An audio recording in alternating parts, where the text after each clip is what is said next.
à tous et bienvenue à la montagne Tsueha, la Tsueha-shan. Alors en fait on est à une grosse heure de Xi'an, on a quitté la grande ville de Xi'an et on se retrouve un peu à la campagne. On est à côté d'un fleuve, il y a une cascade derrière moi. En fait on cherchait un endroit un peu moins touristique que la montagne qu'on a fait hier. Et du coup on a trouvé cette petite montagne qui est pour le coup vraiment moins touristique puisqu'ils ne nous parlent même pas en anglais en fait, on n'arrive même pas à communiquer en anglais avec eux. Donc heureusement qu'il y a mon interprète favori qui m'aide un peu à me débrouiller parce que sinon ce serait très compliqué. Mais voilà, donc là on est à l'entrée du parc, je sais pas trop ce que vaut cette montagne, en tout cas il y a beaucoup moins de monde qu'hier. Et en plus on a un grand soleil, c'est beaucoup moins pollué aussi et beaucoup moins couvert. Donc je pense que ça promet plutôt pour la journée. En tout cas ça commence bien. Regardez. C'est pas mal hein.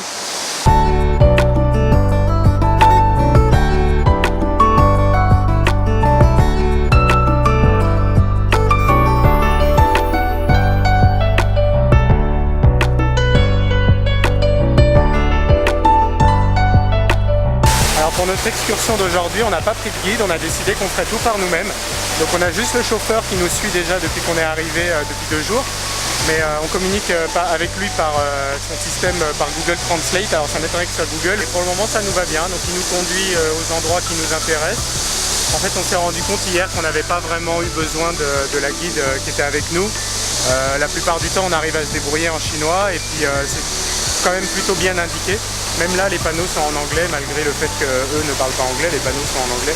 Il y a un monsieur qui me regarde très bizarrement parce qu'il se demande ce que je suis en train de faire, regardez. Il est là, et il me fixe. Ah, il s'est rendu compte, du coup il s'en va. Ils sont drôles, ils sont curieux à chaque fois. C'est parti? Oui!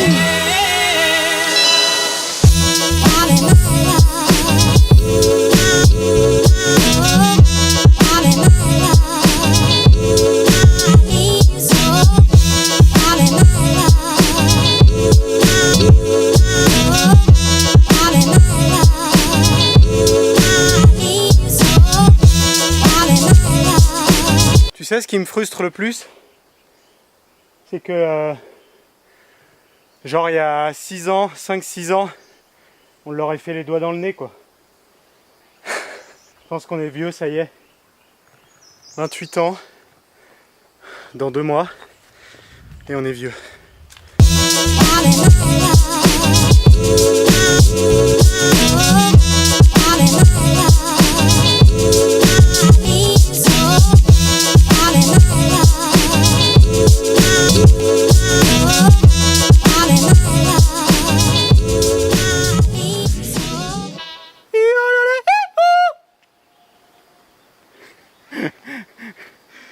Fais toi? Non, j'ai pas assez de force pour crier. Mais si, ça résonne bien là, vas-y. Je peux pas.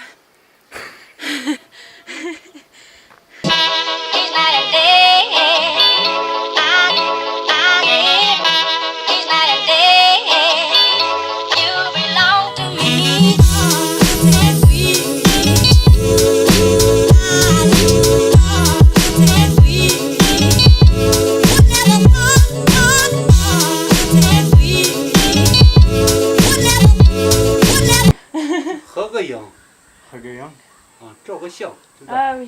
Ah, photo. 和你照个相，可以吧？可以。我们因为我们没给问过，对。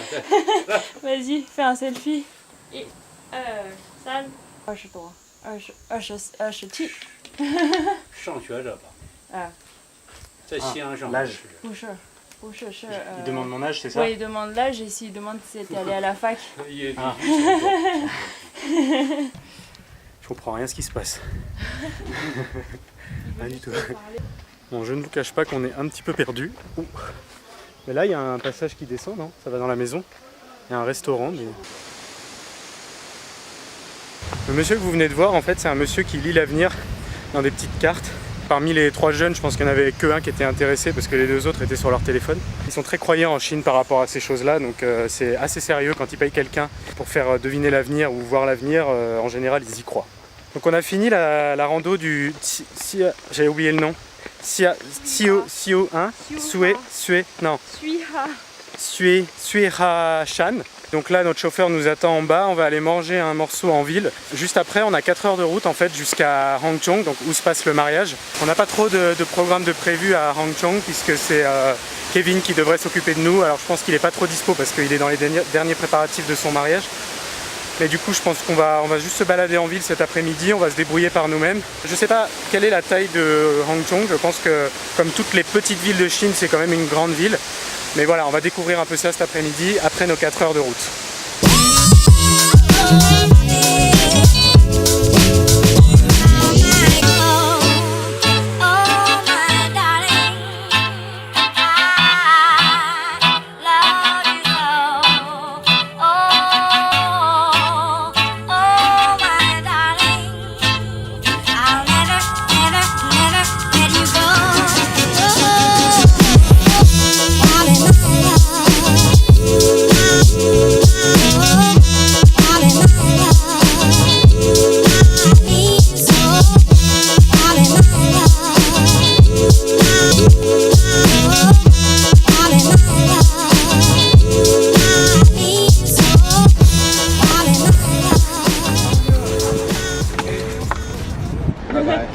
Bye bye.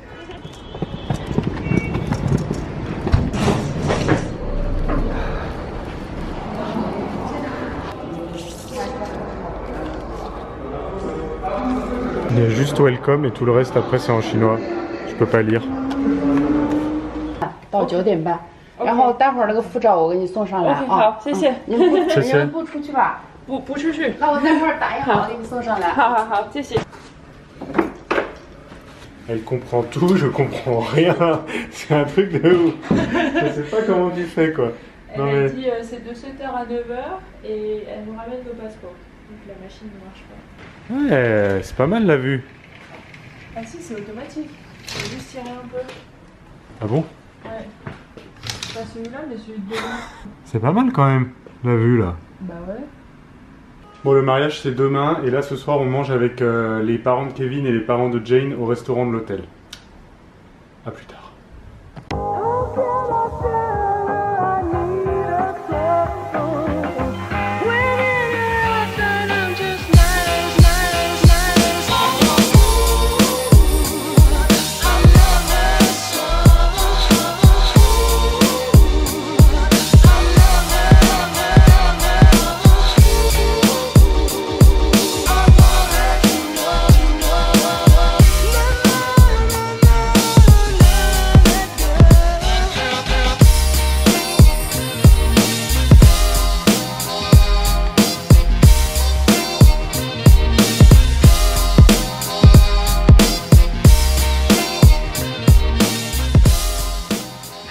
Aujourd'hui, on se trouve au Daxing-Shan Temple, qui est un des plus vieux temples de Chine. C'était un des premiers temples à enseigner le bouddhisme en Chine. À la suite de différentes guerres, il a été détruit, puis reconstruit, puis redétruit, puis reconstruit plusieurs fois.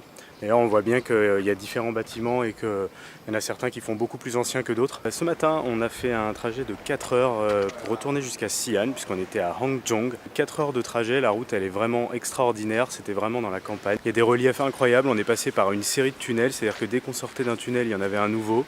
C'était vraiment plein de reliefs, on est même passé par un habitat, il y avait un panneau avec marqué « Habitat naturel de panda ».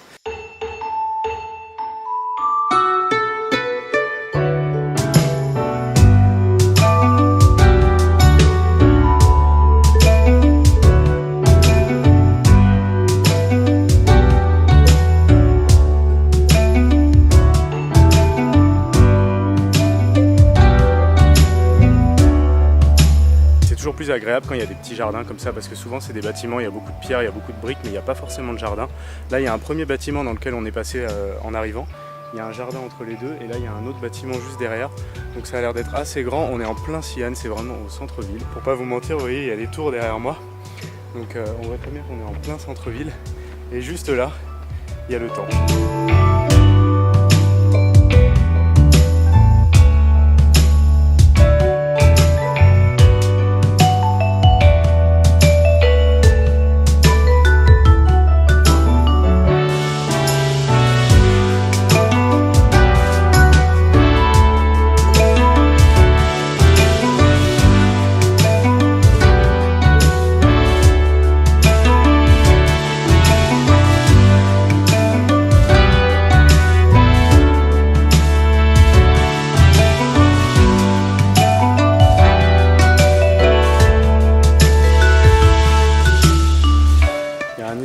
détails dans ce temple. Regardez le plafond, juste au-dessus là. Chaque dalle est peinte. Et regardez. Ça, c'est les tuiles qui vont couvrir le toit du temple. Elles sont toutes calligraphiées.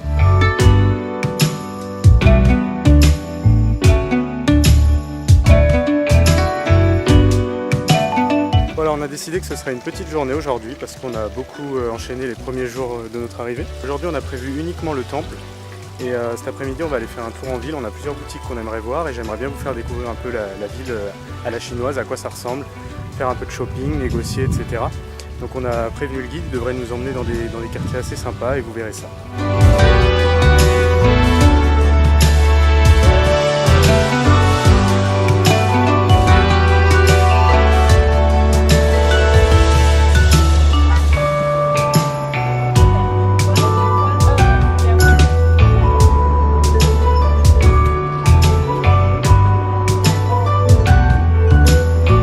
Alors il faut savoir que Xi'an est une des seules villes en Chine qui a encore ses remparts extérieurs.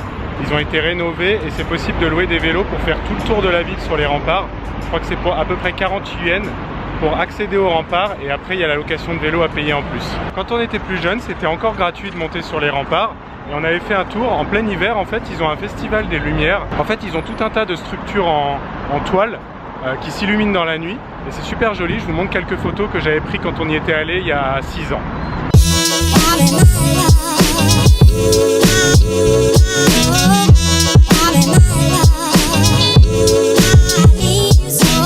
Bonjour Steve. On a finalement choisi un mall, un centre commercial plutôt luxe plutôt que d'aller dans la rue. La preuve c'est que il y a des Tesla. Et en plus d'avoir des Tesla, il y a une boutique DJI, il y a une boutique Xiaomi. Il y a plusieurs boutiques, grandes boutiques de cosmétiques. Bon, ce qui est bien, c'est que les prix sont pas du tout les mêmes qu'en France. Regarde, 45 yuan et nous, 7,95 €. Ils se font même pas chier à cacher les prix. Sachant que 45 yuan, ça fait combien? 4,50 €. 5 €, allez, on va dire. Ouais.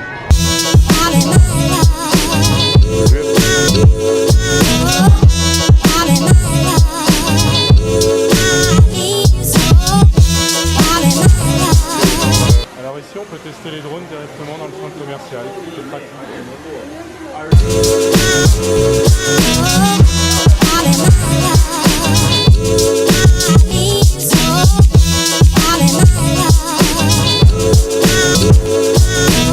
On est dans un passage souterrain qui permet de traverser le dessous de la Bell Tower. Du coup en fait il y a plein de c'est vraiment le passage souterrain pour traverser la rue. Et ils te vendent toutes sortes de bouffe et de desserts et de boissons, c'est trop marrant. Et hop, sans vous mentir, 30 secondes plus tard, on se retrouve dans une galerie où il n'y a que des marques de luxe. Enfin des marques de luxe. Des belles marques. Si, il y a Cartier quand même, on peut dire des marques de luxe. Cartier, Gucci.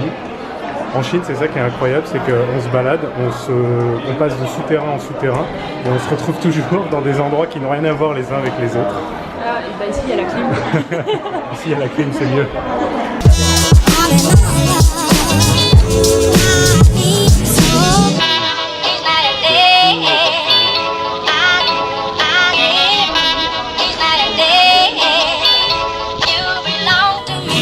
Alors en se baladant complètement par hasard, on est tombé sur un quartier d'expat. Regardez, il y a le logo. Tiens, tiens-moi ça. Regardez, ici il y a le logo de 1664 Cronenbourg. Donc je pense que c'est un bar français. Voilà. Bon, clairement il n'y a pas beaucoup d'expats là à l'heure qu'il est, mais je pense que le soir ça doit être rempli de monde, rempli d'expats et d'asiatiques qui aiment sortir un peu dans des bars style occidental, parce que c'est clairement là. Si ça c'est pas une belle maison rose, je ne sais pas ce que c'est.